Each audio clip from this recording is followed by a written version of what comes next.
noite, amados irmãos. Muito bem, irmãos, vamos agradecer a Deus, mais uma vez agradecendo a Deus pelo privilégio de estarmos na casa de Deus.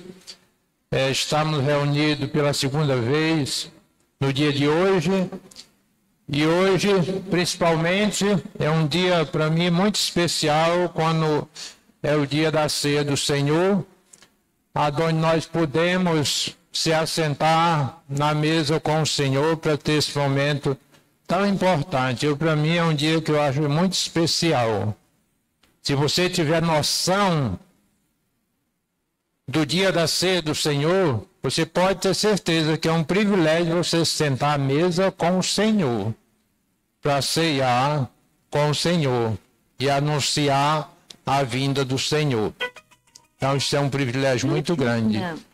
Nós vamos todos entrar em concentração e nós vamos fazer uma oração pedindo ao Senhor a bênção por este culto que se inicia, pedindo ao Senhor que seja abençoado, que seja dirigido pelo Senhor para o engrandecimento da igreja do Senhor aqui neste mundo.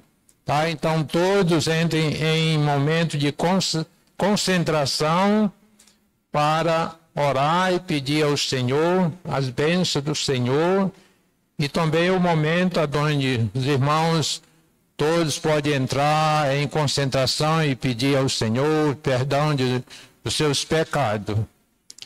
Vamos orar. Santo Deus, amado Pai, em nome de Jesus, nós agradecemos, Senhor, pelo privilégio que o Senhor nos deu mais um dia de vida, especialmente por estarmos agora retornando à noite, para termos esse momento aqui de um encontro com o Senhor, Pai. Agradecendo pelo momento que vamos ter aqui, seja com os cânticos, com os hinos, e com o momento da ceia do Senhor, e com a mensagem da palavra do Senhor. Nós pedimos, o Pai, por cada servo teu que aqui chegou, por aqueles que ainda estão vindo na casa do Senhor, que o Senhor traga os seus servos, e por aqueles que não puderem vir, que estiverem em casa, que poderão assistir a programação através da live, que o Senhor se dê esta oportunidade a cada um, meu Pai, seja com os que estiverem enfermos, e com outros que não virão, seja por fraqueza espiritual, meu Pai, que o Senhor levante os teus servos, dê ânimo, dê força espiritual, e traga o seu povo para a sua igreja, para o teu louvor e a tua glória, meu Pai. Nós pedimos neste momento por esta programação que se inicia agora, por tudo que podemos fazer aqui, seja para engrandecer o teu nome, Pai. Isso é o que nós pedimos e agradecemos em nome de Jesus. Amém, Senhor. Muito bem, nós vamos agora cantar o hino de número 92, e o irmão Edson é quem está na frente regendo este hino. 92, todos podem louvar ao Senhor.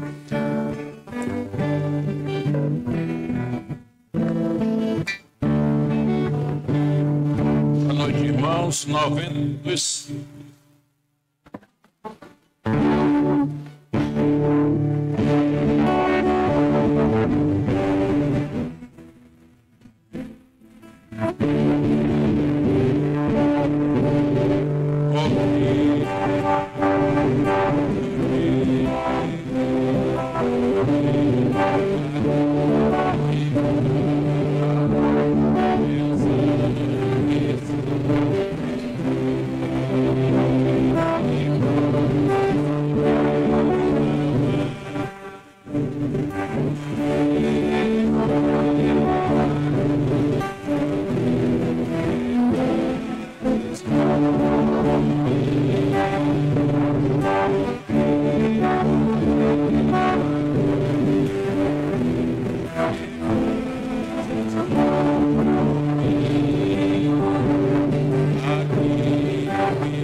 Amém. Louvado seja o nome do Senhor. Muito bem, irmãos, nós vamos agora fazer uma leitura bíblica no livro de Mateus, capítulo 26, do versículo 26 a 30. Se você está visitando e não tem Bíblia, mas aqui no telão vai aparecer a leitura da palavra de Deus, onde você não tem a desculpa. Portanto, pode ler, e se não puder ler, a gente vai estar lendo e você vai estar ouvindo a palavra de Deus. Irmãos, aqueles que puderem ficar em pé em referência à palavra de Deus, irmãos, fiquem em pé. Em Mateus 26, do versículo 26 a 30. Diz assim a palavra do Senhor. Enquanto comia, tomou Jesus um pão e, abençoando-o, partiu e o deu aos discípulos, dizendo: tomai, comei isto, o meu corpo. A seguir, tomou um cálice e, tendo dado graça, o deu aos discípulos e, dizendo: bebei dele todos, porque isto é o meu sangue, o sangue da nova aliança, derramado em favor de muitos, para a remissão de pecados. E digo-vos que, desta hora em diante, não bebereis deste fruto da videira, até aquele dia em que o heis de beber novo convosco no reino de meu Pai. E tendo cantado um hino, saíram para o Monte das Oliveiras. Amém? Podeis assentar, amados irmãos. Agora nós vamos passar a palavra ao pastor Josué, que vai ministrar a ceia do Senhor.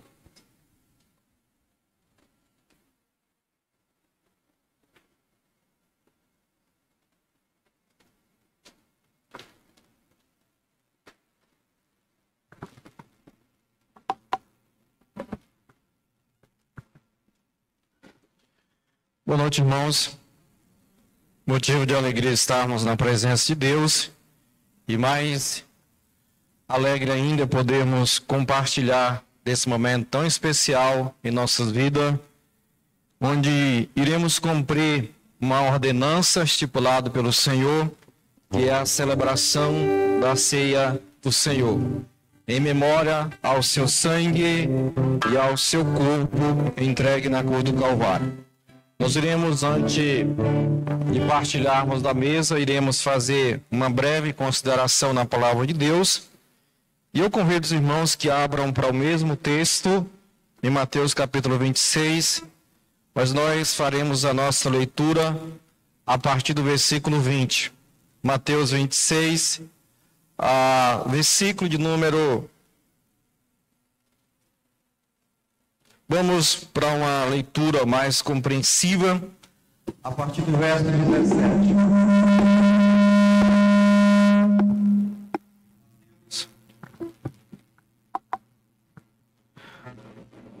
Vamos ver esse microfone aí.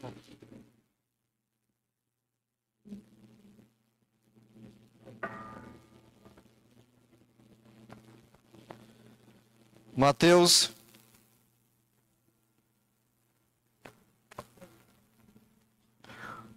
capítulo 26, a partir do versículo 17. A palavra de Deus nos diz: no primeiro dia da festa dos pães asmos, vieram os discípulos a Jesus e lhe perguntaram: onde queres que te façamos os preparativos para comeres a Páscoa? E ele lhe respondeu: ide à cidade a ter com certo homem e diz-lhe: o mestre manda dizer, o meu tempo está próximo e a tua casa celebrarei a Páscoa com os meus discípulos. E eles fizeram como Jesus lhe ordenara e prepararam a Páscoa. Chegado a tarde, pôs-se ele à mesa com os 12 discípulos e enquanto comia declarou Jesus: em verdade vos digo que um dentre vós me trairá. E eles, muitíssimo contristados, começaram um por um a perguntar-lhe: porventura sou eu, Senhor? E ele respondeu: o que mete comigo a mão no prato, esse me trairá. O Filho do Homem vai, como está escrito a seu respeito. Mas ai daquele por intermédio de quem o Filho do Homem está sendo traído. Melhor lhe fora não haver nascido. Então Judas, que o traía, perguntou: acaso sou eu, mestre? Respondeu-lhe Jesus: tu o disseste. Enquanto comiam, tomou Jesus um pão e, abençoando-o, partiu e o deu aos discípulos, dizendo: tomai, comei, isto é o meu corpo. A seguir, tomou um cálice e, tendo dado graça, o deu aos discípulos, dizendo: bebei dele todos, porque isto é o meu sangue, o sangue da nova aliança, derramado em favor de muitos para a remissão de pecado. E digo-vos que desta hora em diante não bebereis deste fruto da videira até aquele dia em que hei de beber novo convosco no reino de meu Pai. E tendo cantado o hino, saíram para o Monte das Oliveiras.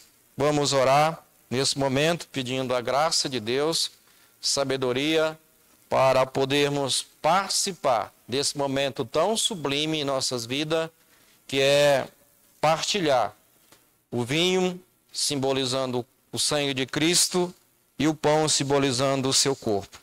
Oremos nesse momento. Soberano Deus e bendito Pai, nesse momento em que teu povo se reúne em tua presença para celebrar uma ordenança dada pelo próprio Senhor Jesus Cristo de celebrar esse momento até a tua vinda. Por isso, Pai, nós nos colocamos em tua presença, te agradecendo por esse privilégio de podermos ter acesso a ti na pessoa de Jesus Cristo, mas também pela esperança que o sacrifício de Cristo nos trouxe, porque remiu nossos pecados. Por isso, colocamos diante do Senhor nossas petições no que diz respeito aos nossos pecados. Confessamos os mesmos perante ti, porque reconhecemos as nossas falhas, os nossos defeitos, as nossas insensatez, e só pela tua graça, através do teu sangue derramado naquela cruz, é que os nossos pecados foram remidos. Por isso, nós te agradecemos, mas também reconhecemos que, ao mesmo tempo que é um privilégio, também requer de nós um comprometimento contigo. E que esse momento seja um momento de harmonia, um momento de comunhão, um momento de renovação espiritual e nunca de juízo. Que o Senhor nos abençoe, pois oramos grato em nome de Jesus. Amém. Nós queremos, antes de partilharmos desse momento, fazermos uma breve consideração, principalmente dos versos 20 a 25, onde, no contexto aqui, Jesus está se reunindo com o seu discípulo para celebrar a Páscoa judaica, e a Páscoa para os judeus simbolizava a libertação deles da escravidão do Egito. Tinha um simbolismo espiritual também, porque simbolizava a libertação do povo de Deus, também dos pecados, onde eles foram consagrados por Deus antes de sair da terra prometida, com um compromisso de que a partir daquele momento Deus teria a primazia na vida do seu povo. E a Páscoa sempre era para relembrar que outrora eles eram escravos, mas que agora era uma nação livre. Jesus aproveita esse momento para instituir ao discípulo uma nova aliança, um novo compromisso, onde o cordeiro a ser imolado, a ser sacrificado como cumprimento dessa aliança, seria o próprio Jesus Cristo, onde ele entregaria ali o seu corpo, derramaria o seu sangue como remissão para os nossos pecados. E ele tem esse momento de intimidade com o discípulo, de partilhar da mesa do Senhor, onde Jesus, no momento de comunhão com o discípulo, ele faz com que aquele momento nunca mais fosse esquecido da memória do seu discípulo, e que aquele momento também apontaria para um banquete celestial na glória eterna, onde ele celebrará juntamente com sua igreja as bordas, o banquete espiritual, ali, de fato, cumprindo todo o protocolo, como contemplação de fato de que não haverá mais morte, não haverá tristeza nem dor, porque essas coisas passaram. Mas já aqui, ele aponta para que esse momento um dia vai chegar. E a nossa esperança de estarmos aqui, em um momento como esse, celebrando não só a morte, não só o sepultamento, mas a ressurreição de Cristo. Porque a ressurreição de Cristo, ela é a nossa garantia de que um dia também ressuscitaremos, de que um dia estaremos com o Senhor. E a ressurreição de Cristo, ele aponta para esse momento. Mas antes de partilhar o pão, Jesus faz algumas observações para os 12.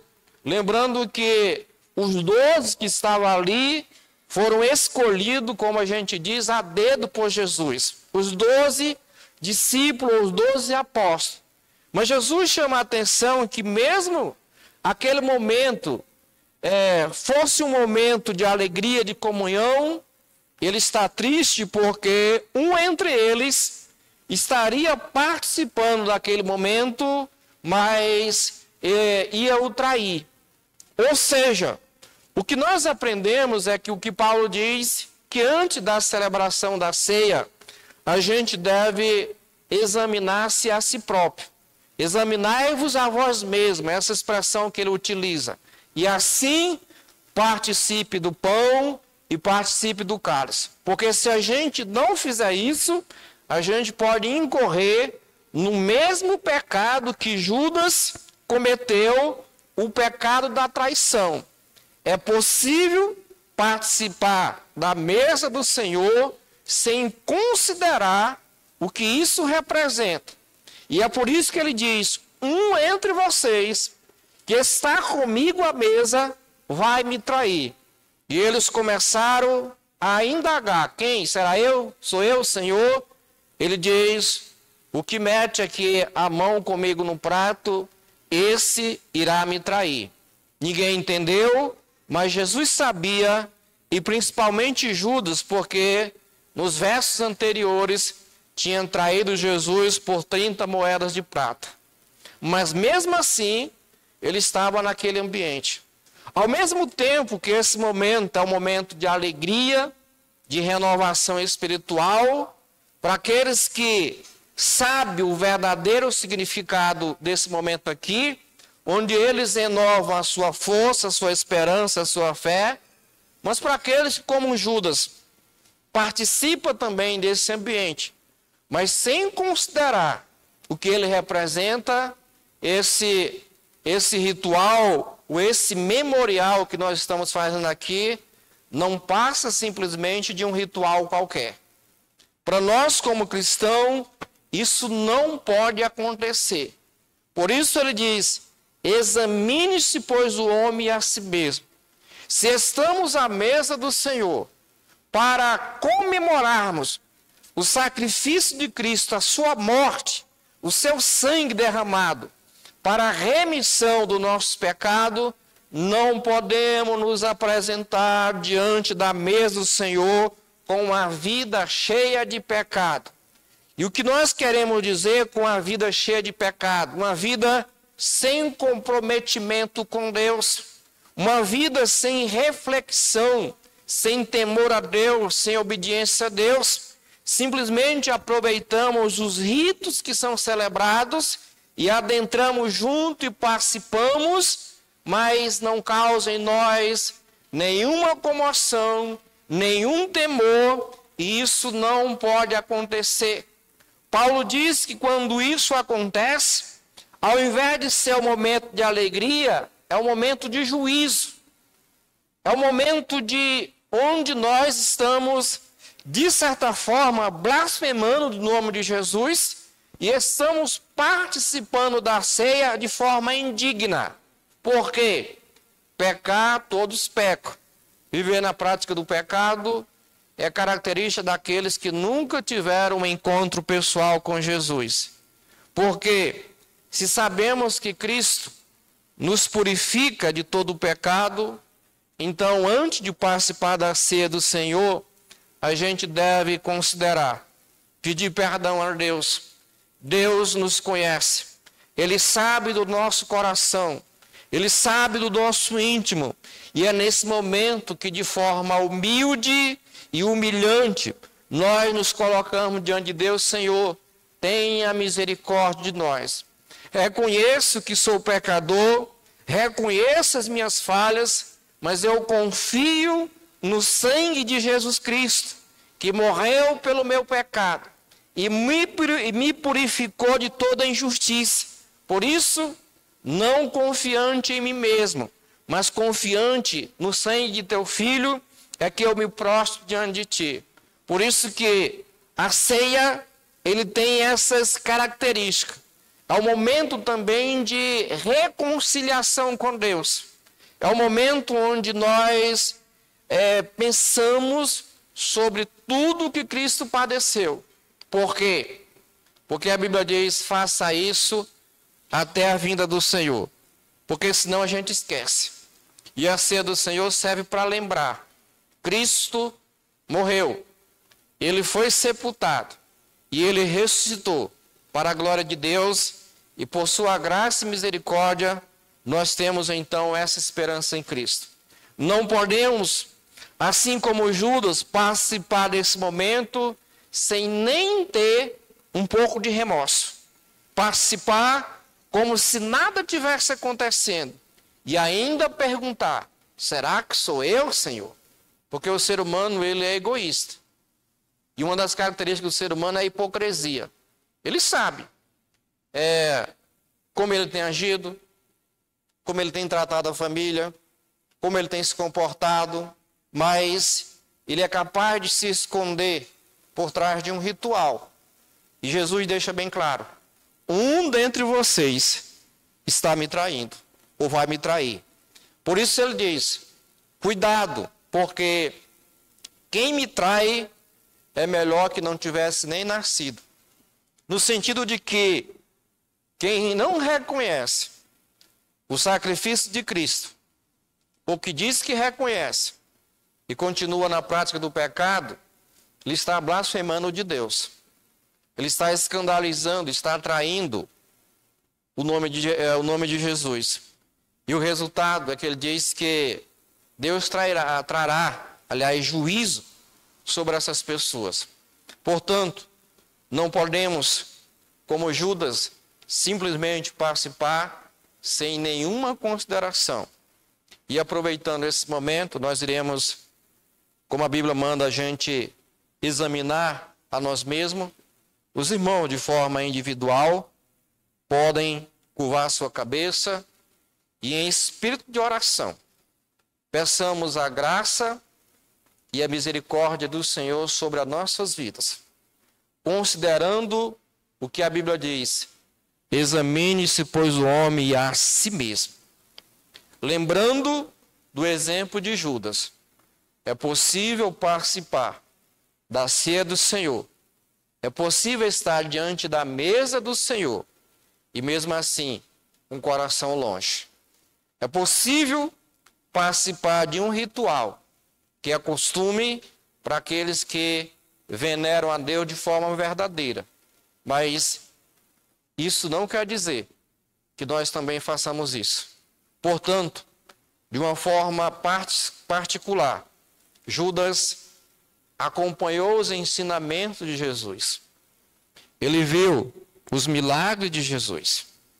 Ele provou por A mais B que ele era o Messias, que ele era o prometido. Mas mesmo assim, ele preferiu negar Jesus, trair Jesus, mesmo sabendo que ele era justo e que nele não havia pecado. Portanto, o exemplo de Judas serve para nos alertar. É possível estar dentro do ambiente que se cultua a Deus, mas com o coração longe de Deus. Portanto, peçamos perdão a Deus e que aproveitemos esse momento para renovar a nossa fé, o nosso compromisso com Deus, uma vida de obediência com o nosso Deus e dizer: Senhor, perdoa os meus pecados. O Senhor sabe todas as coisas. Não tem como eu escapar diante dos teus olhos, não tenho o que eu esconder, porque o Senhor sabe. E é por isso que eu quero participar desse momento da mesa do Senhor. Eu quero partilhar do pão, do vinho. Eu quero ter comunhão contigo. Mas eu reconheço que sou pecador.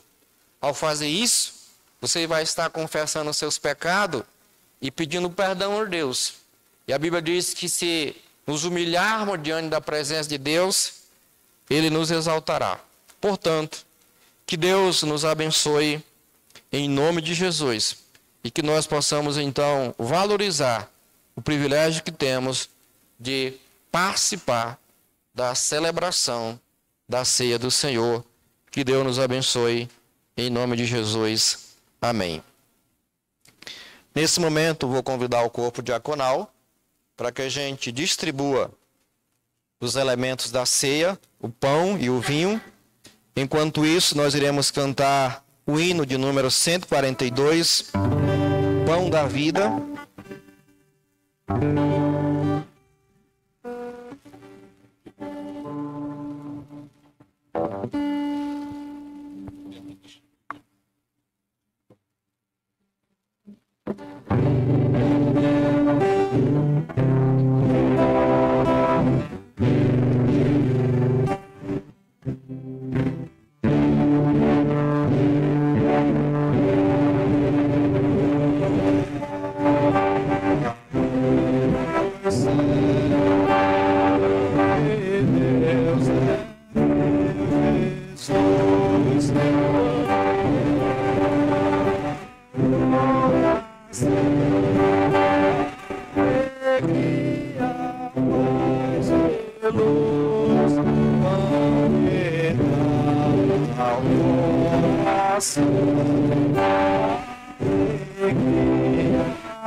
sangue ao coração, o sabor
Alguns irmãos não recebeu o cálice ou o pão simbolizando o corpo e o sangue de Cristo, os elementos da ceia para participar?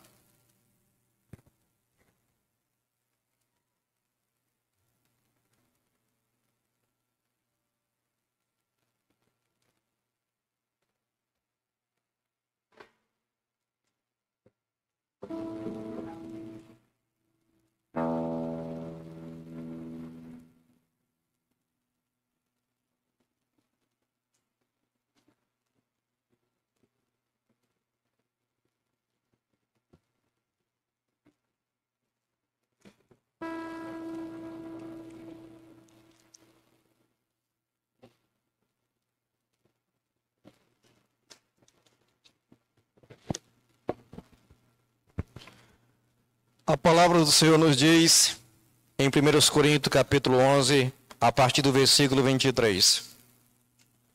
Porque eu recebi do Senhor, o que também eu vos entreguei.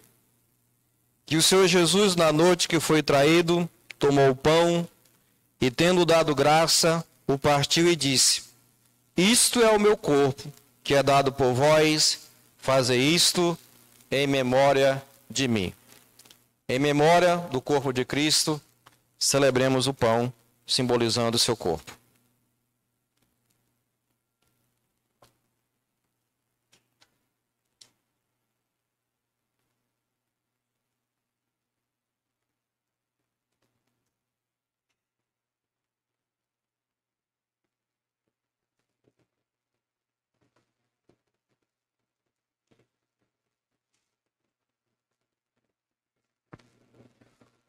O verso 25 ele diz: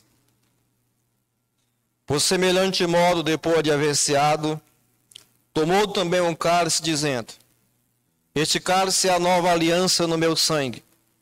Fazei isto todas as vezes que eu bebedes em memória de mim. Então, em memória do Senhor, celebremos o cálice, simbolizando seu sangue.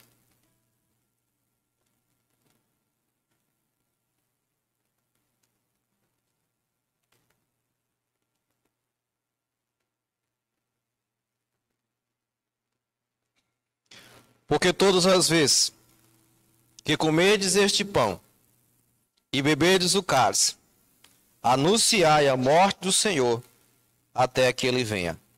Por isso, aquele que comeu o pão, ou bebeu o cálice do Senhor indignamente, será réu do corpo e do sangue do Senhor. Que Deus nos abençoe. Iremos, nesse momento, agradecer a Deus pelos elementos, pelo pão e pelo cálice, simbolizando o corpo e o sangue de Cristo. Pedirei então ao diácono, irmão Sebastião, que agradeça a Deus pelo pão, e depois o diácono, irmão Edson, agradeça a Deus pelo vinho e por esse momento. Oremos. Senhor nosso Deus e eterno Pai, graças te damos, Senhor Deus, por mais essa oportunidade, Senhor, que o Senhor nos dá de estarmos aqui reunidos na tua casa, para ouvir da tua palavra, Senhor Deus, te louvar e te cultuar. Peço também, Senhor Deus, que o Senhor abençoe teu povo, Senhor Deus, tenha misericórdia do teu povo. Perdoa nossos pecados, nossas falhas, que são tantas, Senhor Deus, que fazemos, praticamos diante de ti, que não podemos enumerar. Mas te pedimos perdão pelos mesmos, pedindo, Senhor Deus, também pelo elemento pão, que simboliza, Senhor Deus, teu sangue, ou teu corpo, que foi maltratado, estraçalhado, Senhor Deus, para remissão de pecados, Senhor. Então, Senhor Deus, te peço que o Senhor nos guarde, nos abençoe, em nome de Jesus. Amém.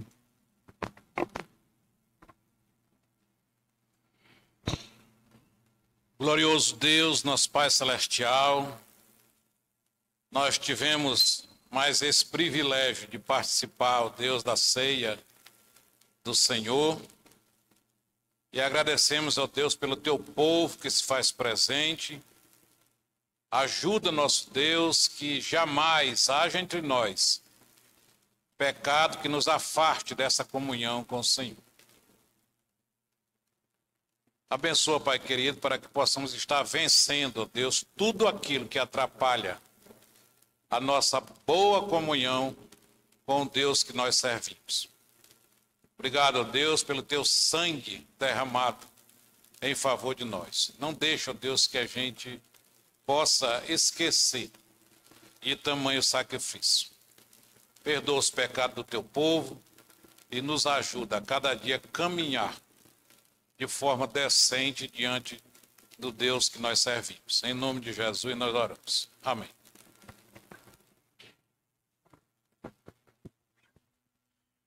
Nesse momento nós iremos convidar a igreja a se colocar de pé.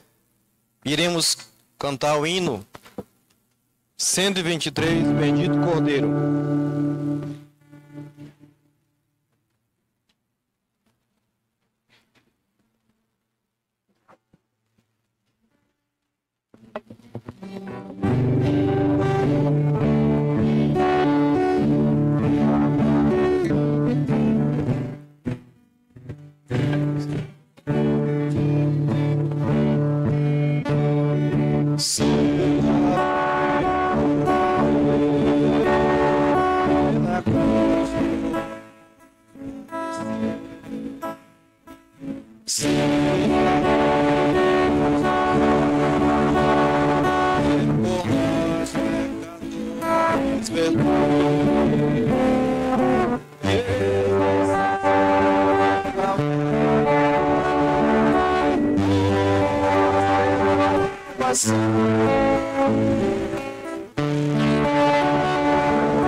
Seguir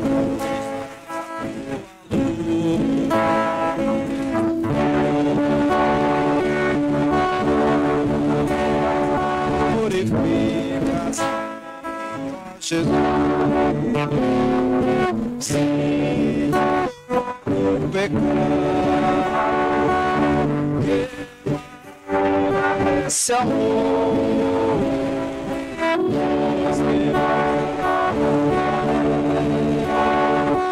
teu sangue, Senhor,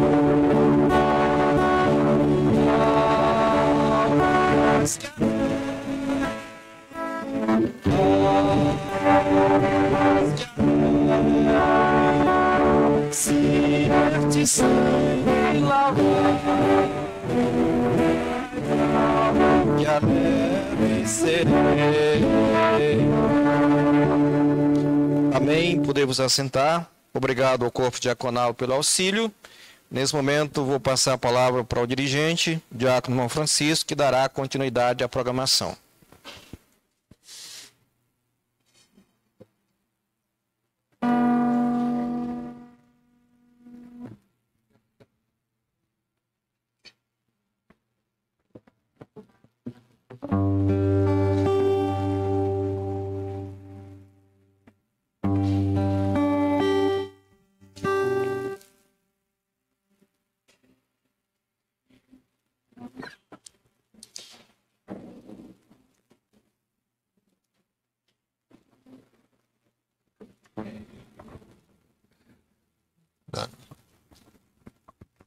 Dando continuidade,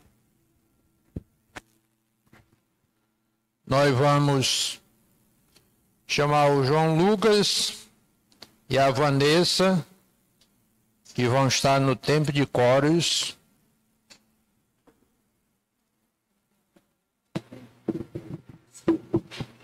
Vamos termos três cânticos. Aí no último cântico, os irmãos vão ficar de pé, e aí nós vamos ter aquele momento de meter a mão no bolso e contribuir na obra do Senhor. Os irmãos podem depositar aí no gasofilácio. É um momento muito importante de você contribuir com o trabalho de nosso Deus, né? Colocando aí no gasofilácio.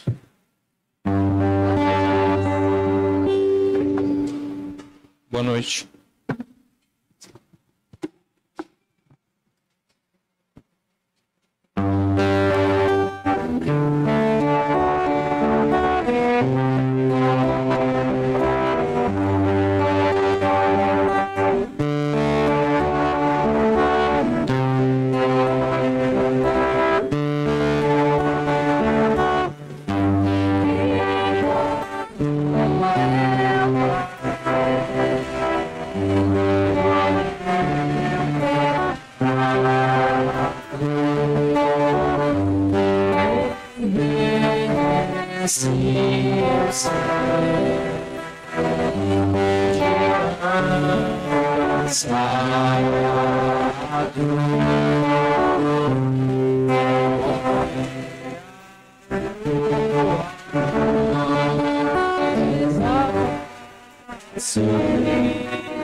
Agora se posicionarem de pé, lembrando que este momento também será dedicado ao momento ofertório.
Amém. Podemos assentar.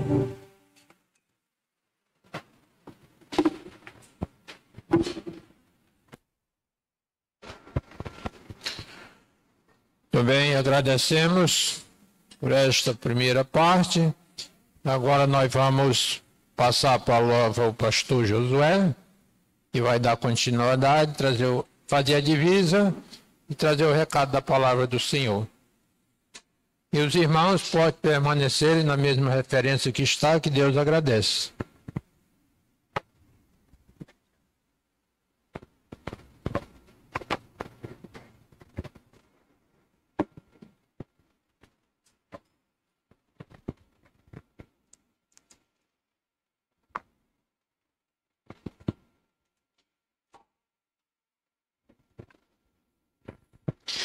Boa noite, irmãos, novamente.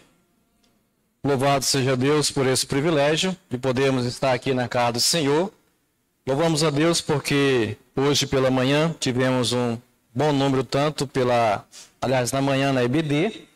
E hoje, graças a Deus também, por essa noite maravilhosa e pela quantidade de irmãos, amigos, visitantes, irmãos que já fizeram parte também desse grupo, que hoje não estão mais com assiduidade frequente, mas graças a Deus tem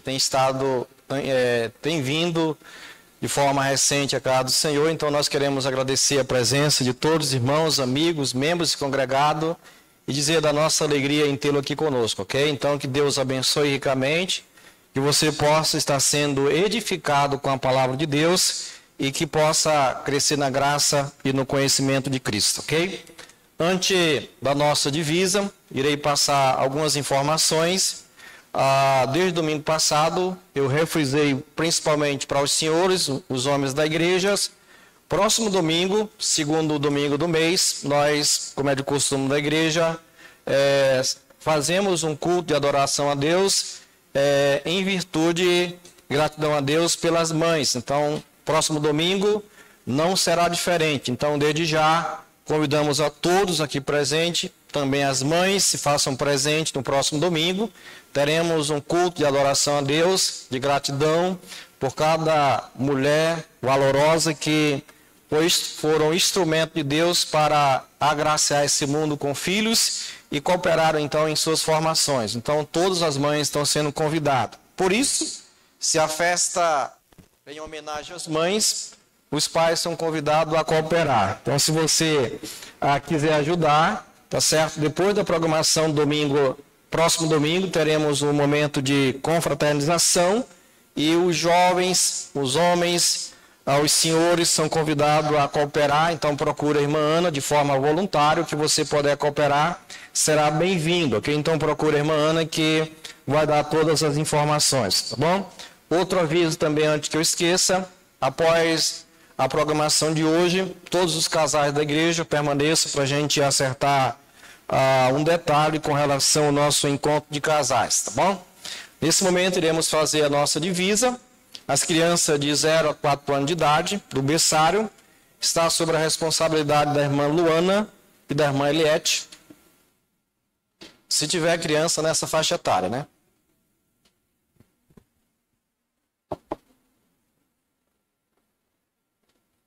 As crianças de 4 a 10 acompanhem a irmã Vanessa e a irmã Carol, que estão com o culto infantil.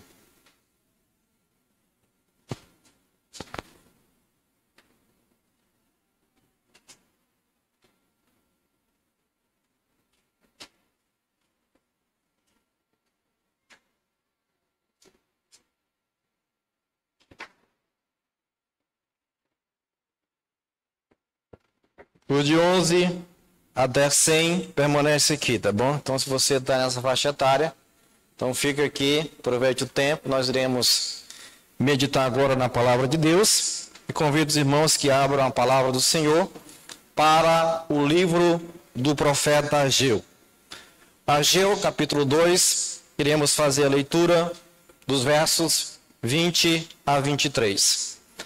Ageu, os irmãos aí, está entre aqueles livros dos profetas menores que é difícil de encontrar, mas em virtude que já há algum tempo a gente tem estudado aí no livro de Ageu, então os irmãos já estão aí familiarizados com este livro.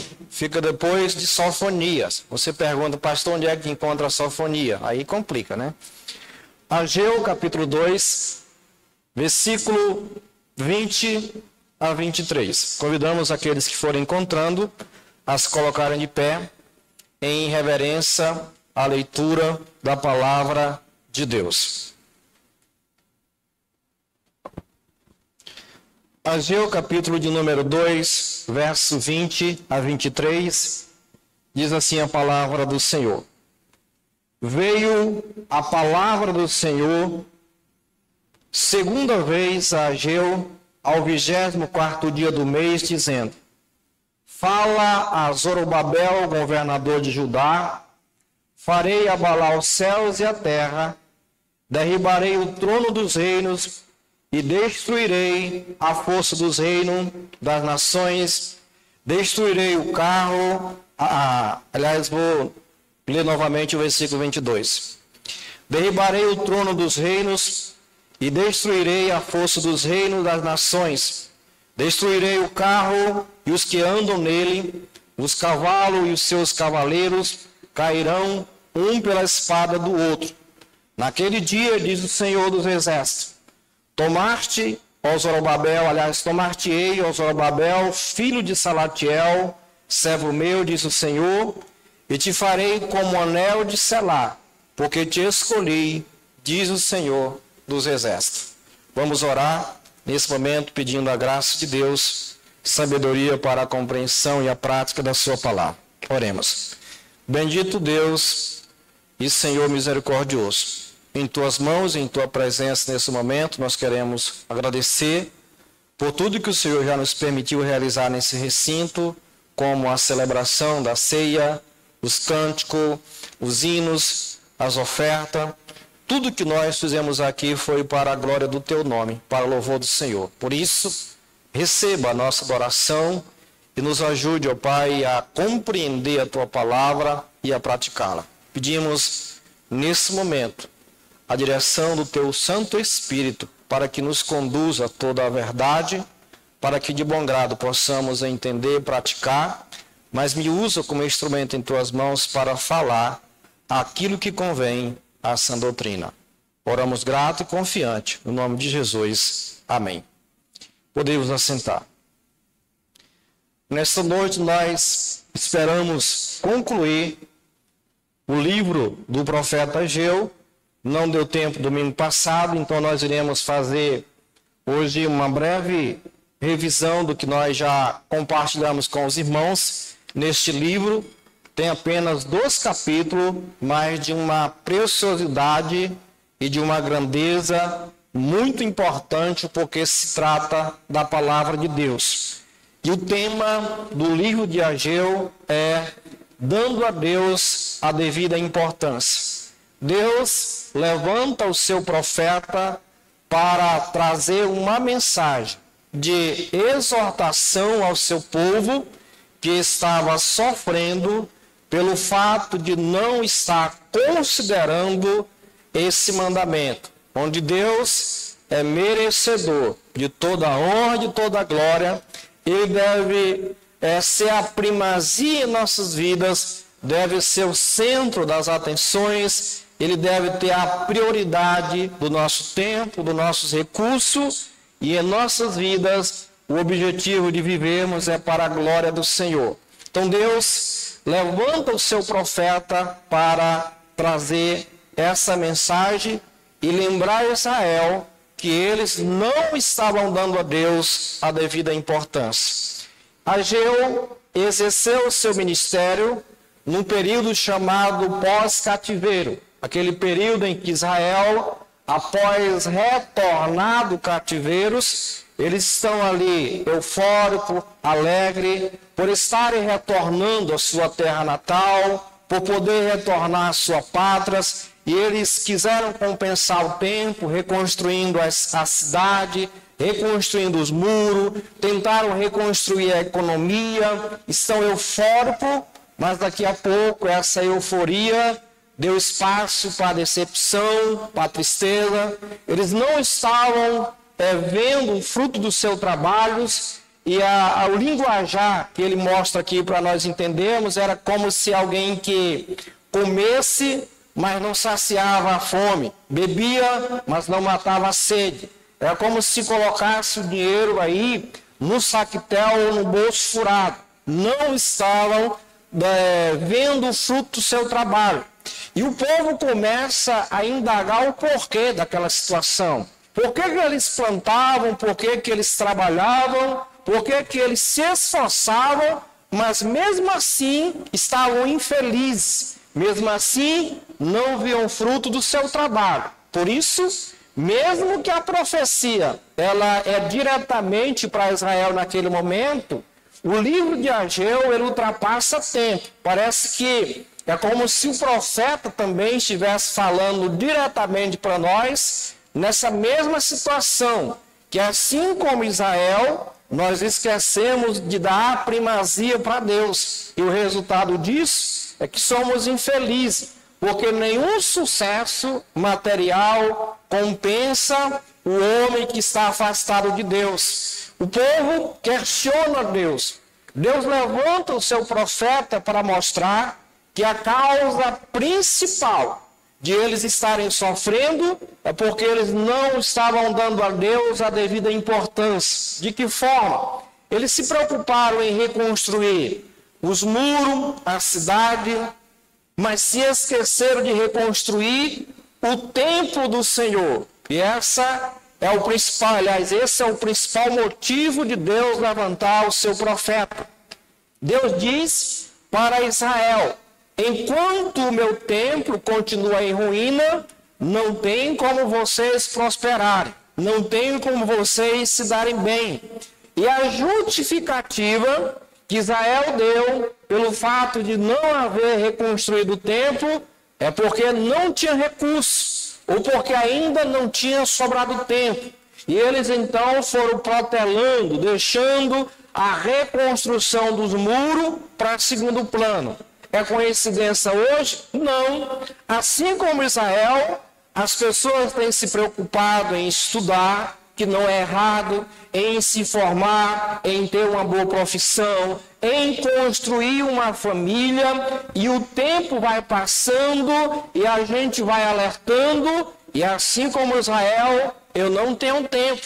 Alguns não têm tempo nem de orar, nem de ler a Bíblia, e principalmente uma das razões porque muitos acabam negligenciando a assistência na igreja com relação à frequência é porque não tem tempo. Amanhã já é segunda-feira, então tenho que levantar cedo para trabalhar, por isso tenho que dormir cedo, não dá tempo para ir. Então as pessoas têm NX de razões para não terem um tempo com Deus, e o resultado disso são infelizes, assim como Israel não vê o fruto do seu trabalho. Continua uma geração ocupada com tudo, mas sem tempo para Deus. Deus levanta o seu profeta para mostrar que ele é que controla todas as coisas. Ele é que faz a planta nascer, ele controla o sol, ele que manda a chuva. Então o povo deveria considerar que a prioridade deveria ser o quê? O Senhor. E isso começaria na reconstrução do templo. O templo simbolizava a presença de Deus no meio do seu povo. Se o templo simbolizava a presença de Deus e o templo continuava ainda em ruína, significava dizer que Deus não estava presente com o seu povo. E o salmista, no Salmo 127, deixa bem claro: se o Senhor não edificar a casa, em vão trabalham os que edificam. Se o Senhor não guardar a cidade, em vão vigia a sentinela.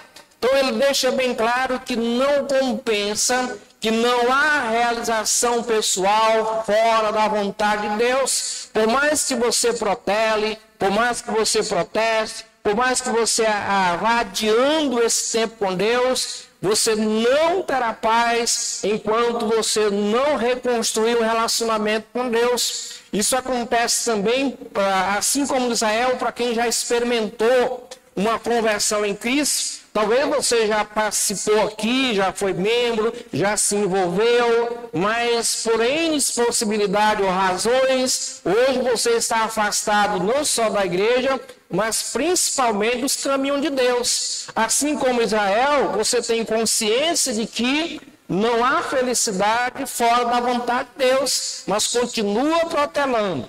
E assim como Deus levantou o seu profeta para chamar a atenção de Israel, através do Espírito de Deus e da sua palavra, ele continua falando também aos nossos corações. O livro de Ageu, ele está dividido em 5 mensagens. Em 5 mensagens de Deus para com o seu povo. A primeira mensagem é uma mensagem de censura, uma mensagem de repreensão, pelo fato de o povo não reconstruir o templo do Senhor. A segunda mensagem nós vimos, que está do verso 12 até o verso 15, é uma mensagem agora não mais de censura, mas uma mensagem de conforto. O povo se arrepende diante do chamado de Deus, diante da exposição de Deus com relação aos seus pecados. Eles clamam a Deus, eles pedem perdão e eles começam a reconstruir o templo do Senhor. E o Senhor levanta o seu profeta, o mesmo profeta que censurou o povo, agora é o profeta que anima. Deus atende o clamor do seu povo e no versículo de número 13 vai dizer: então Ageu, o enviado do Senhor, falou ao povo segundo a mensagem do Senhor, dizendo: eu sou convosco, diz o Senhor. O Senhor despertou o espírito de Zorobabel, filho de Salatiel, governador de Judá, o espírito de Josué, filho de Josadac, sumo sacerdote, o espírito do resto do povo. Eles vieram e se puseram ao trabalho da casa do Senhor dos Exércitos, seu Deus, ao 24º dia. Ou seja, quando há a exposição da palavra de Deus, quando nós somos incomodados por essa palavra, e quando essa palavra causa principalmente temor em nós, ela deve gerar obediência, arrependimento. E foi isso que aconteceu. E quando há arrependimento, quando o povo se humilha na presença de Deus, Deus atende às suas orações, Deus levanta o seu povo, Deus anima. Porque ao mesmo tempo que o nosso Deus ele é justo e justo juiz, ele não compactua com o pecado em aspecto nenhum, mas quando o pecador se humilha, se arrepende, Deus estende a sua mão com misericórdia e salva o seu povo. E assim ele fez. A partir do capítulo 2, nós temos a terceira mensagem. E novamente essa terceira mensagem aqui é uma mensagem de animação. É uma mensagem também onde o Senhor levanta o seu povo, aquele povo que acabara de iniciar a construção do templo, daqui a pouco, novamente, eles caem em desânimo. Vem a perseguição, vem a frustração, vem os inimigos, vem uma série de empecilhos. E eles começam a querer desistir. Faltou recurso, faltou material, as oposições começaram a surgir. E Deus levanta o seu profeta para dizendo: eu estou aqui, eu estarei com vocês. Como cumprimento da aliança que eu fiz com vocês, eu não abandonarei vocês. Eu estou contigo. Ele vai usar essa expressão aqui no versículo de número 4, dizendo: ora, pois ser forte, ó Zorobabel, diz o Senhor, e ser forte, Josué, filho de Josadac, que somos sacerdotes, e tu e todo o povo desta terra, ser forte, diz o Senhor, e trabalhai, porque eu sou convosco, diz o Senhor. Ou seja, Deus mostra para o seu povo que está com ele. E não existe coisa mais importante, irmãos, do que sentir a presença de Deus. Quando as coisas estão dando tudo errado, mas o fato de você ter a certeza de que Deus está com você. E essa é a promessa que Jesus faz aos discípulos, dizendo: e eis que estou convosco todos os dias até a consumação do século. E Deus está dizendo para o seu povo: eu sou com vocês. Deus faz uma promessa dizendo que ele moveria os céus e a terra, mas que os seus planos não seriam frustrados. Deus diz que suscitaria bênção até mesmo daquelas nações que estavam perseguindo o seu povo. Deus ia usar essas nações também para abençoar o seu povo. E ele termina dizendo que ele é o dono da prata e o dono do ouro. Que tudo está no controle de Deus. Se o motivo de o templo não estar sendo reconstruído era material, no versículo 9 ele diz: minha é a prata e meu é o ouro, diz o Senhor dos Exércitos. E a glória desta última casa será maior do que o da primeira, diz o Senhor dos Exércitos. E neste lugar darei a paz, diz o Senhor. E a penúltima mensagem: Israel construiu o templo. Deus tinha pedido a reedificação, eles levantaram. Mas daqui a pouco eles estão no mesmo dilema que no capítulo 1 eles estão. Não estão vendo o fruto do seu trabalho. E agora, eles estão cheios de razão. Por quê? Porque Deus não estava cobrando a reconstrução do templo. Eles haviam construído o templo, e por que eles continuaram na mesma situação? E Deus levanta o seu profeta novamente para trazer agora uma mensagem, não diretamente ao povo, mas ao sacerdote. Por quê? Era papel do sacerdote consagrar-se a Deus e consagrar o seu povo. Ele era o líder espiritual. Israel tinha se preocupado em reformar, em construir um templo, um lugar, mas se esqueceram de reconstruir o relacionamento com Deus. Fizeram uma reforma do prédio, mas não fizeram uma reforma espiritual. Reformaram um templo, mas não reformaram o seu coração. Eles voltaram a sacrificar, voltaram a trazer as suas ofertas, mas mesmo assim continuavam infelizes. Por quê? Uma oferta sem compromisso a Deus não tem valor algum. E muitas pessoas tentam compensar uma vida desregrada diante de Deus com uma oferta, ou com a participação no culto, ou por ajudar alguém, ou por fazer uma benevolência, e acha que isso compensa a sua falta de intimidade com Deus. Deus chama a atenção do sacerdote fazendo uma indagação. No versículo 20, versículo 10 do capítulo 2, ele vai dizer: ao 24º dia do mês, nono, no segundo ano de Dario, veio a palavra do Senhor por intermédio do profeta Ageu, dizendo: assim diz o Senhor dos Exércitos, pergunta agora ao sacerdote a respeito da lei.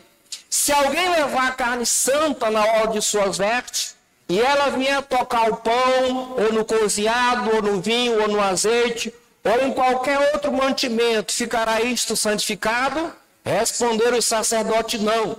Então perguntou Ageu, se alguém que tiver tornado impuro pelo contato com o corpo morto e tocar em alguma dessas coisas, ficará imunda? Ele responderam os sacerdotes, ficará imunda. E para a gente entender, eu expliquei isso no último domingo, era o quê? Israel tinha entendido que a lei moral, ela não justificava, por exemplo, o sacerdote deveria ter uma vida exemplar, testemunho regrado diante de Deus. Ele não poderia tocar em coisas imundas sobre aspecto nenhum. Mas a santidade deles não santificava aquilo que ele tocava. Mas o contrário sim. Por serem pessoas separadas para o culto a Deus, eles eram privados de tocar, por exemplo, no corpo morto ou no animal morto. Isso era considerado imundo. Ou seja, quando eles fizessem isso, e antes de vir ao templo sacrificar, eles deveriam fazer uma oferta em prol dos seus pecados. E assim eles poderiam participar da mesa do Senhor ou sacrificar ao Senhor. Ou seja, a oferta não era mudada por causa de quem estava ofertando, mas ela simbolizava se quem estava ofertando era uma pessoa santificada a Deus ou não. E era isso que ele então entendia, que a lei moral não influenciava quem eles tocassem, mas o contrário, influenciava quem era imoral, aliás, quem era sacerdote e tocasse em coisas imundas, ele se tornava imundo também. E por isso eles não poderiam adentrar dentro do templo. Deus pega esse conhecimento de Israel e traz para eles. Ok, vocês voltaram a construir o templo, vocês voltaram ao sacrifício, mas vocês se esqueceram de se consagrar. Portanto, todas as suas ofertas e todos os seus sacrifícios, pelo fato de vocês estarem imundos, elas também se tornaram imundos.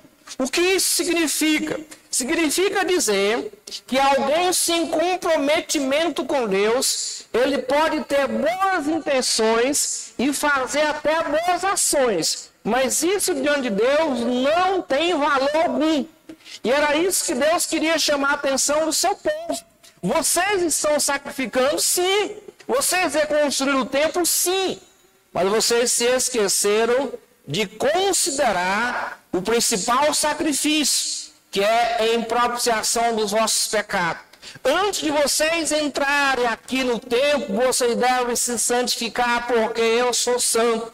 E quando a gente traz isso para a realidade hoje, irmãos, Paulo diz em Romanos capítulo 12, versículo 1, dizendo: rogo-vos, pois, irmãos, pelas misericórdias de Deus, que apresenteis os vossos corpos como sacrifício santo, vivo, agradável a Deus, que é o vosso culto racional. O que isso significa para nós hoje?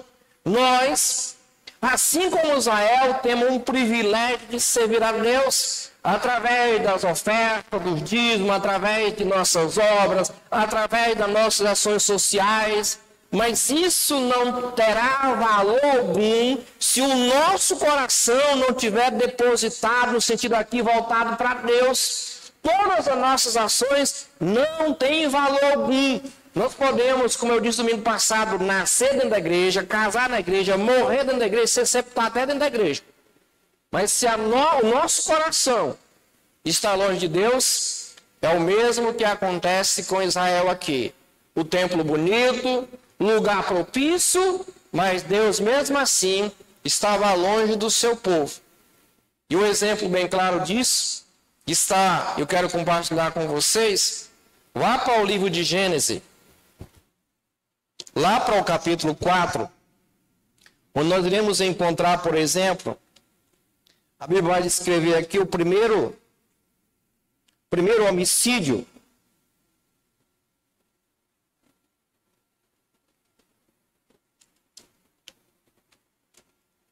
no capítulo 4, a partir do versículo 1, nós, bem brevemente que eu resumi, nós conhecemos a história de Caim e Abel, e nós passamos desapercebido. Nós achamos que o problema de Caim ter matado Abel foi porque Abel ofereceu um sacrifício a Deus e Deus aceitou, e Caim ofereceu um sacrifício a Deus e Deus não aceitou. Revoltado com Abel, ele então mata o seu irmão. A grosso modo é assim. Mas quando a gente vai olhar qual foi o real motivo de Caim ter matado Abel, não foi por causa do sacrifício dele ser aceito ou não. E ao ler você vai acompanhar. Acompanhe comigo aí no capítulo 4, a partir do versículo 1, dizendo: coabitou o homem com Eva, sua mulher, esta concebeu e deu à luz a Caim. Então disse: adquiri um varão com auxílio do Senhor. Depois deu à luz Abel, seu irmão. Abel foi pastor de ovelha e Caim lavrador. Aconteceu que no fim de um tempo, trouxe Caim do fruto da terra uma oferta ao Senhor. Abel, por sua vez, trouxe das primícias do seu rebanho, da gordura deste.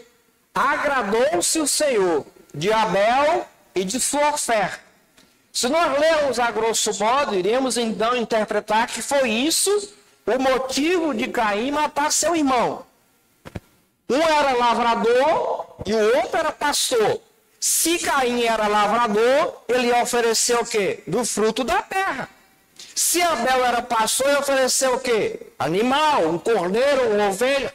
O problema não está aí. Está na continuação do versículo, vai dizer: o Senhor se agradou, versículo 4. Abel, por sua vez, trouxe das primícias do seu rebanho da gordura deste. Agradou-se o Senhor de Abel e de sua oferta. A primeira pergunta: Deus se agradou primeiro da oferta de Abel ou de Abel? De Abel. Isso conta muito.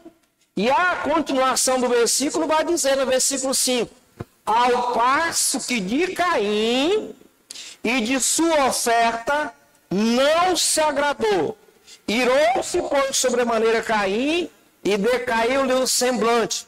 Então disse o Senhor: por que andas irado, e por que decaiu o teu semblante? Se procederes bem, não é certo que serás aceito. Se todavia procederes mal, eis que o pecado jaz à porta, o seu desejo será contra ti, mas cumpre a ti dominá-lo. Ou seja, a oferta de Abel foi rejeitada não pela oferta, mas por causa dele, aliás, de Caim. Deus não se agradou de Abel, aliás, de Abel, de Caim, e por consequência não se agrada da sua oferta. Por quê? Se uma pessoa não agrada a Deus, o que ele vai oferecer a Deus não vai agradar a Deus. Ou seja, o fato de Deus reprovar a oferta de Caim foi porque Deus desaprovou o próprio Caim.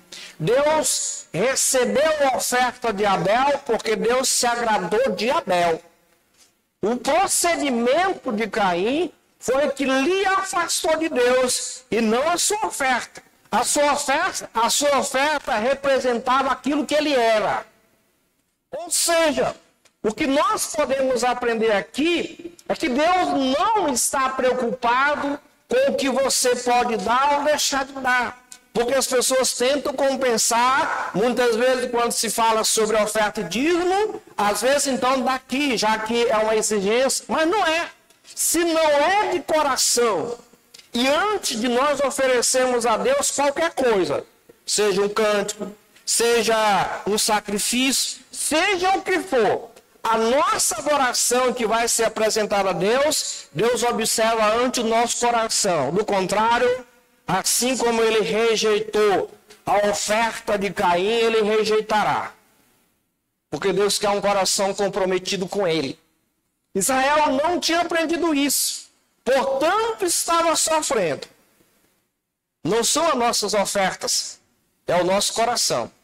Por isso, amados irmãos, voltando novamente para o texto de Ageu, ele deixa bem claro a respeito desse assunto. O Senhor vem ao seu povo agora com uma censura. Por quê? Construir o templo, ornamentar o templo, fizeram tudo bonito, o melhor que eles podiam, mas se esqueceram de uma consagração a Deus.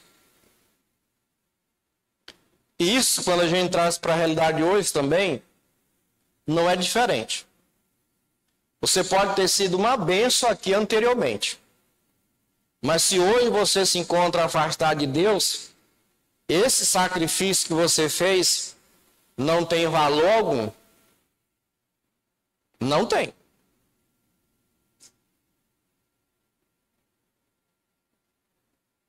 Paulo chega a dizer que, tanto aqui na ceia, como em 1 Coríntios 12, ele diz: examine-se, para ver se vocês estão na verdade. Ele está dizendo: eu faço isso, para que eu não tenha pregado a outros, e depois eu mesmo esteja desqualificado.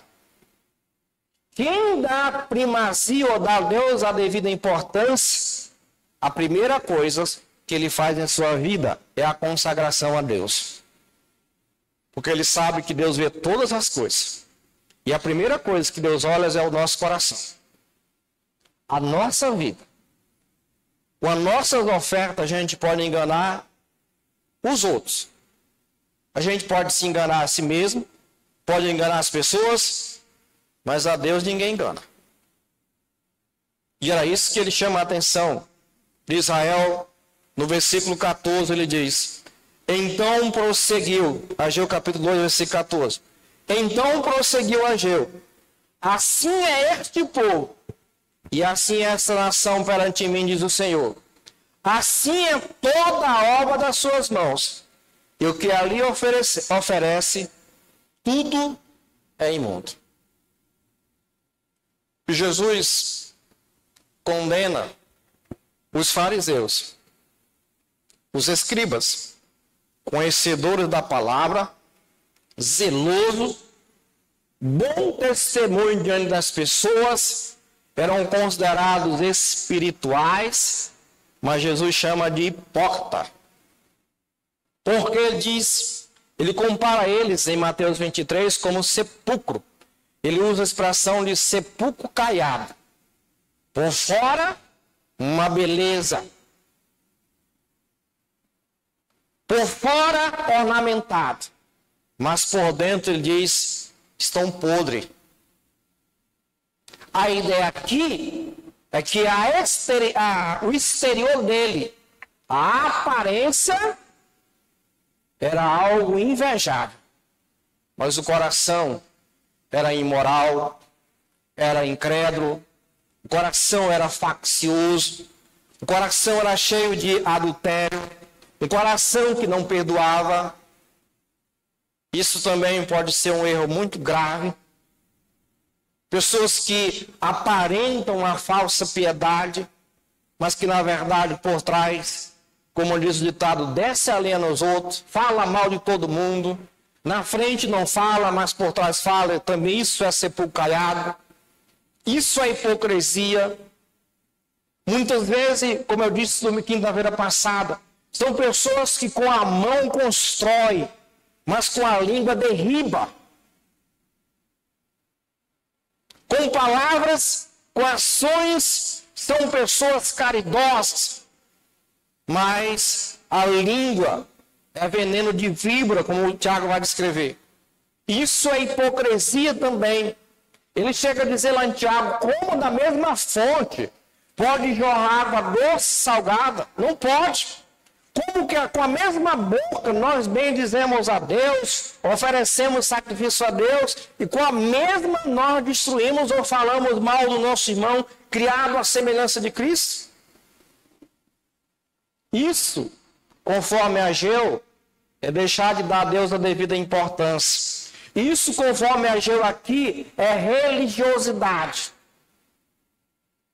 Isso, conforme Ageu, é apenas cumprir rituais. E isso para Deus não tem valor algum.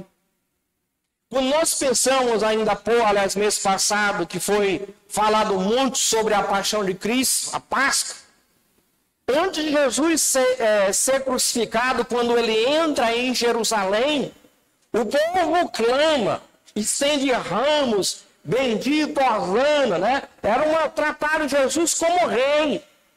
Não tinha como escolher até um jumento para ele montar em cima e cantar, Hosana, vem bendito de meu Pai, né? Aqui é o nosso rei, o enviado de Deus. Uma semana depois, está Jesus e está Barrabás. E a escolha de Pilato é o que? Escolham entre dois, Jesus ou Barrabás? Escolheram Barrabás. E a Jesus, o que é que vocês querem que eu faça? Crucifica.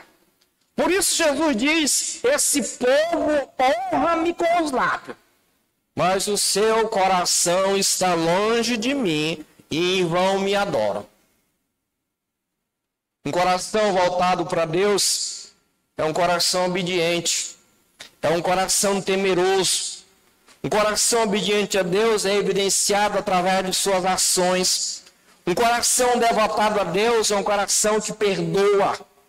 Um coração que ama a Deus não tolera e nem guarda rancor.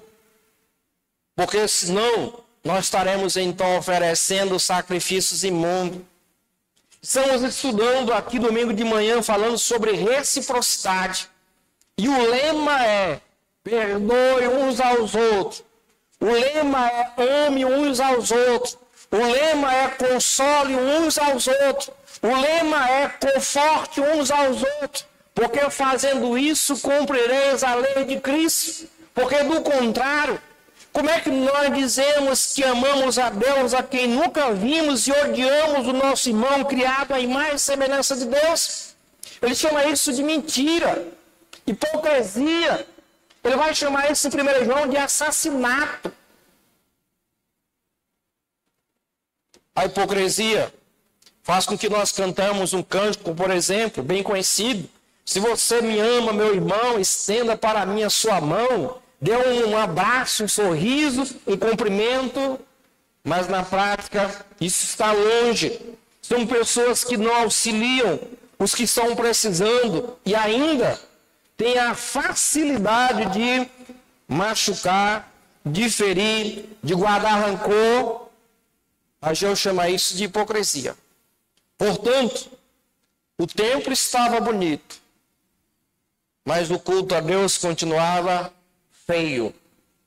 O templo, as ofertas eram agradáveis, mas o ofertante estava desqualificado. E é por isso, quando nós lemos em Mateus capítulo 16, o capítulo 18, ele vai dizer: ao trazer a tua oferta e te lembrares que tem alguma coisa contra teu irmão, o que é que tem que fazer? Deixa a oferta e vai reconciliar com ele.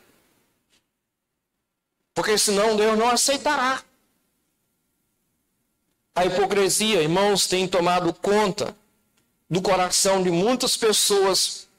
Quantas pessoas hoje não diz que não vêm para a igreja porque a igreja, igrejas são igrejas, pastores são pastores, que as pessoas estão aqui sendo hipócritas e acham que afirmando isso, por não querer mais e nem muitas vezes acredita que Deus existe, não da forma que a Bíblia expõe, é uma fé mista, ou uma fé que nem é fé, como o Tiago vai descrever, porque não tem evidência, e acham que isso será justificativo diante de Deus, acham que isso vai inibir a sua responsabilidade. É mais hipocrisia ainda. E é por isso que ele diz que um dos pecados que é imperdoável é a apostasia. Que a apostasia é o abandono da fé. Você tem consciência de que aquilo é a verdade, mas escolhe fazer o errado. Você tem consciência de que Deus age dessa forma, mas escolhe o caminho errado. E daqui a pouco, não está em igreja nenhuma, em lugar nenhum, e acha que está melhor do que quando estava na igreja. Por quê? Se uma pessoa que está no mundo e acha que está no mundo hoje é melhor do que dentro da igreja, estava aqui por hipocrisia. Então o problema não é a igreja. O problema é o coração. Pode se converter 10 vezes. Levantar a mão todas as 10 vezes que alguém pedir aqui. Mas se não entregar a vida a Cristo verdadeiramente, não terá valor algum. É isso que ele diz. O problema não era só a reconstrução do templo. O problema era a reconstrução do coração a Deus. Por isso, Paulo diz, eu rogo vocês que se apresentem diante de Deus, vocês mesmos, aliás, com o sacrifício. Isso sim é algo racional. Vocês serão a prova do sacrifício a Deus. Vocês estão se doando a Deus. E quando a gente faz isso, nós, além de recebermos o perdão de Deus, a consagração a Deus, teremos paz no coração. E ele diz, se o nosso coração nos acusa, Deus é maior do que o nosso coração. Mas se o nosso coração não nos acusa, temos essa confiança diante de Deus. Porque quem ama a Deus, quem tem consciência do que está fazendo, agrada a Deus, vai continuar fazendo. Do contrário, vai assim como Israel se iludir, achando que Deus está preocupado com o templo, ou com a sua oferta, ou com A ou com B. Não. Ele diz, isso é religiosidade. No versículo 15 ele diz, agora, pois, considerai tudo que está acontecendo desde aquele dia, antes de pôr pedra sobre pedra no templo do Senhor. Antes daquele tempo, alguém vinha ao monte de medidas e havia somente 10. Vinha ao largar para tirar 50 e havia somente 20. Eu vos feri com queimadura, com ferrugem, com saraiva, e em todas as obras de vossas mãos não houve entre vós quem se voltasse para mim, diz o Senhor. A religiosidade, irmãos, ela endurece o nosso coração. É um grande desafio. E é por isso que a Bíblia diz que é impossível alguém que tem experimentado a fé e depois venha se desviar e recuperar. Por quê? Sempre você vai ouvir a expressão, eu já ouvi, eu já sei, esse aí é mais um. Sempre a gente tem justificativo. E é isso que Deus está dizendo para o povo de Israel. Desde aquele dia até agora, vocês têm visto que não compensa estar fora da minha vontade. Mas até agora, não houve nenhum sequer que considerasse a respeito desse assunto se voltasse para mim. Dureza. A dureza torna o coração insensível. Ouve, mas jamais chega ao conhecimento da verdade. Aprende, mas nunca coloca em prática. Se acostuma com o ambiente, oferece as liturgias do ambiente, se acostuma com o cântico, com a liturgia, e mesmo assim, o coração longe de Deus. Versículo 18 ele diz, considere ou avalie, eu vos rogo, desde esse dia em diante, desde o 24º dia do mês, desde esse dia que fundou o templo do Senhor, considerai nestas coisas.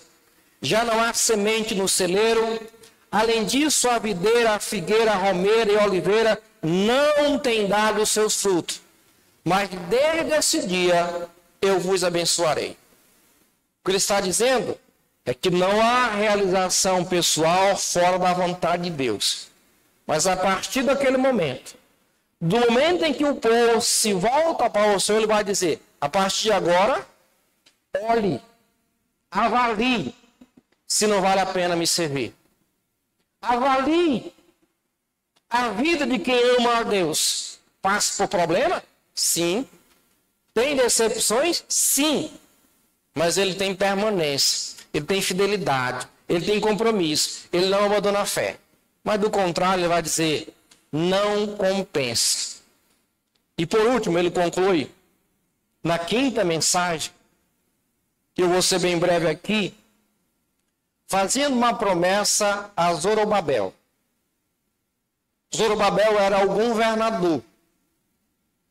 E para governar um povo naquela época, de duras cerviz, rebelde, um povo que estava em transição, novamente, de escravo para livre, com todos os problemas sociais e espiritual. Zorobabel estava ali, firme.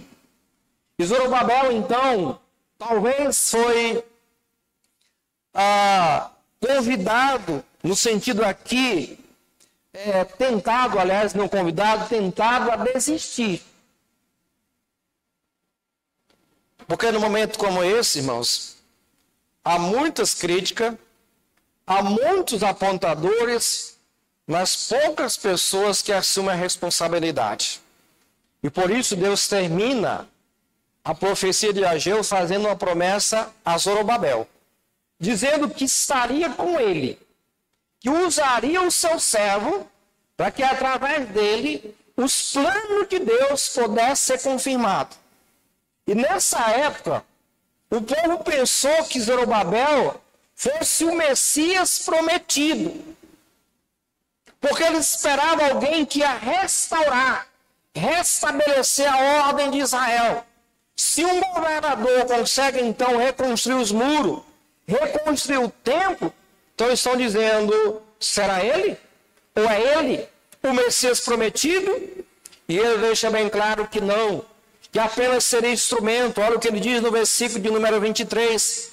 Naquele dia, diz o Senhor dos Exércitos, tomar-te-ei, ó Zorobabel, filho de Salatiel, servo meu, diz o Senhor, e te farei como um anel de selar, porque te escolhi, diz o Senhor dos Exércitos.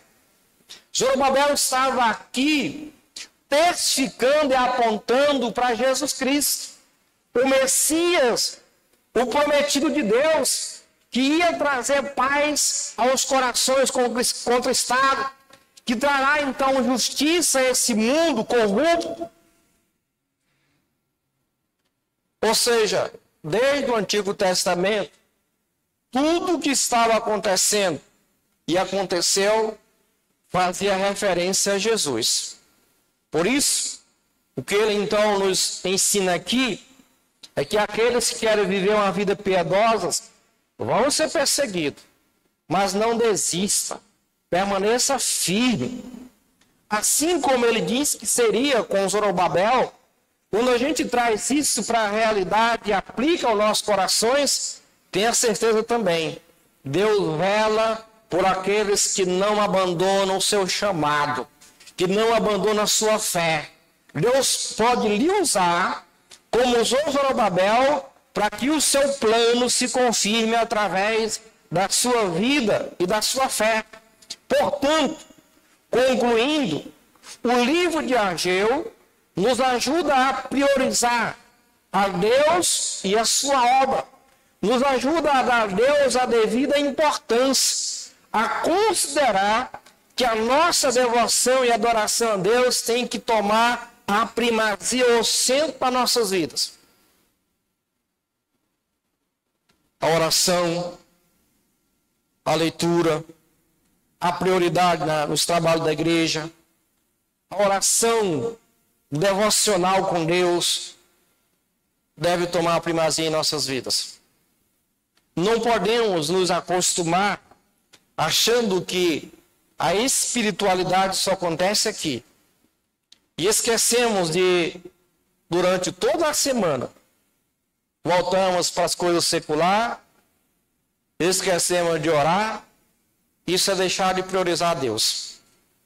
E quando a gente faz isso, o resultado é o quê? Não tem como dar certo.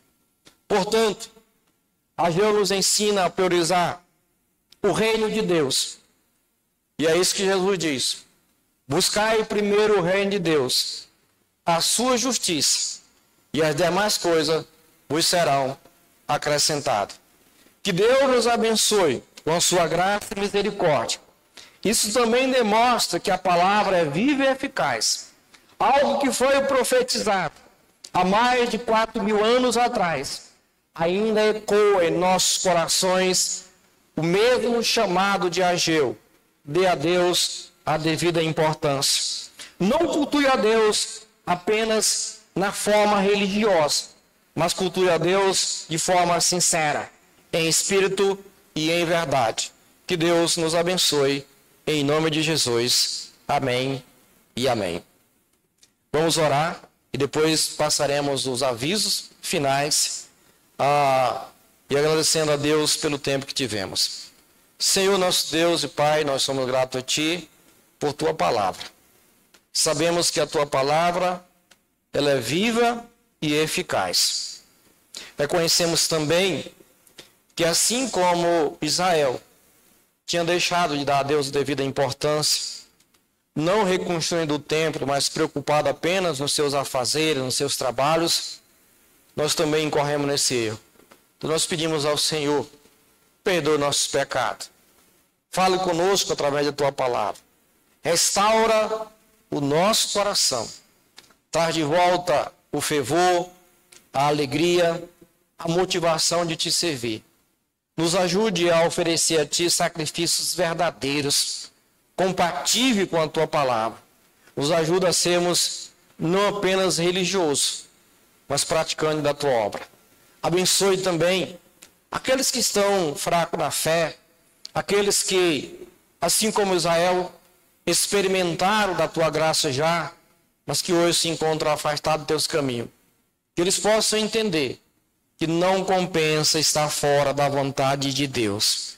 Não há justificativa nenhuma para que nós continuamos não servindo a Ti.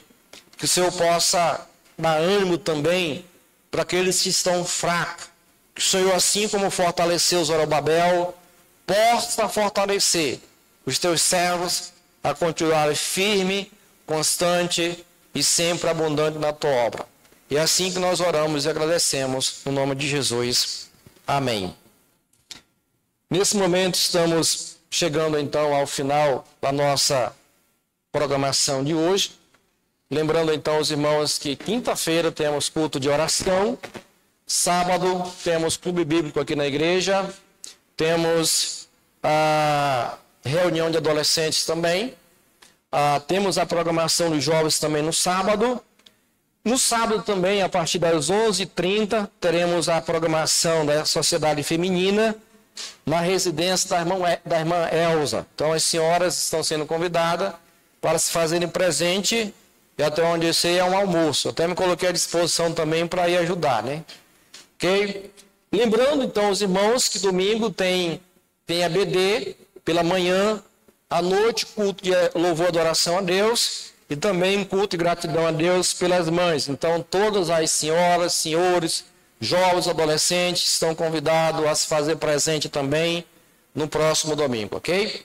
Vamos ficar de pé, vamos concluir com oração. E em suas orações, estejam lembrando de orar pela irmã Marilu, né? Não está havendo problema de saúde, pela irmã Miriam, pela irmã Miriam, né, que também está enferma, que precisa de oração. Então, os irmãos, em suas orações na semana, estejam então colocando a vida dessas irmãs, orando também pela irmã Maria Chaim, que está aqui, né, tem sido uma luta frequente para ela estar presente, mas graças a Deus hoje está aqui. Orar então pelos irmãos mais idosos que precisam de nossas orações, como a irmã Sebastiana. Estivemos com a mocidade há 2 sábados atrás lá, mas precisa então de um maior envolvimento da igreja em assistir e dar então essa assistência a esses irmãos que cooperaram já no passado de forma bem intensa e ativa no trabalho. Bom, Manância também, hoje ela veio, né? Está aqui. E orar por todos os idosos da igreja, tá bom?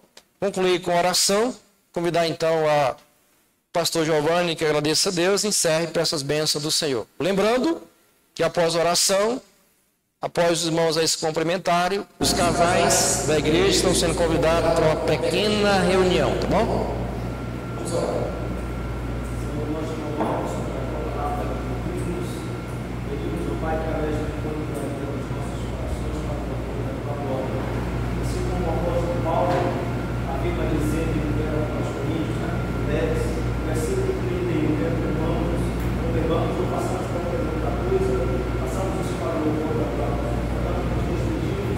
Nesta hora, eu sou a ti, as mais bênçãos do Senhor, para que nessa semana